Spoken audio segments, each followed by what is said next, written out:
Tristan Tate, Andrew's younger brother, gave his thoughts on the New Orleans brawl last week in which Nate Diaz choked out Rodney Petersen. According to him, Diaz's actions were motivated only by the intention to defend himself. Nate Diaz got into a fight with Netflix star deMoor during the Misfits boxing event last week. The former UFC star was escorted out of the venue following his teammate Chris Avila's emphatic victory over Paul Bamba in a 4-round boxing bout.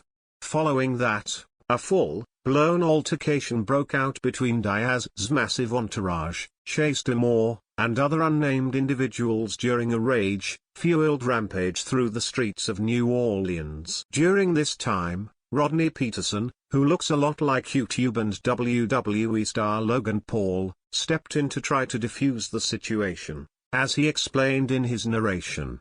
Nate Diaz interpreted it as a confrontation and quickly wrapped Petersen in a standing guillotine choke before leaving him unconscious. Diaz's actions may land him in a world of trouble now that second-degree battery assault charges have been levied against him. Despite widespread outrage over Nate Diaz's violent actions, Tristan Tate has spoken up in his defense, insisting that the Stockton native was only trying to protect himself. He also added that by the looks of Petersen's body language, he has no fighting experience, but still sided with Diaz on the grounds of self-defense. Tate wrote on Twitter, "Check out the tweet below. The New Orleans Police Department, NOPD, recently issued an arrest warrant for Nate Diaz on charges of second-degree violence." On Friday, April 21, Diaz was in New Orleans to support his teammate Chris Avila at a Misfits boxing event when he was recorded choking out a Rodney Petersen on the street.